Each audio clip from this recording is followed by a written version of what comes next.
धन एटा कौन की एटा बाघ मामू धन आस तुमको बाघ मामू आउ बौला गाई विषय गप कहबी। गोटे गाँव रे बौला तो कुनी बाछुरी सहित खुशी रे रहुथिला। से सबुदिन जंगल को घास चरिबा को जाए। दिने जंगल रे घास चरु चरु हठात ताकू बाघ मामू देखिला। बाघ मामू ता पाखक आसी कहला, मु तोते खाइबी। बौला बहुत डरी गला।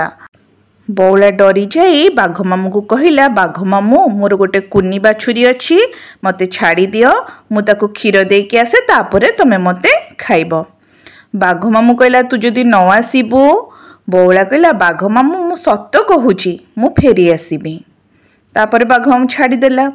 बौला घर को गला, ता कुनी हमा को बहुत गेला कला, तापरे फेरी आसिला।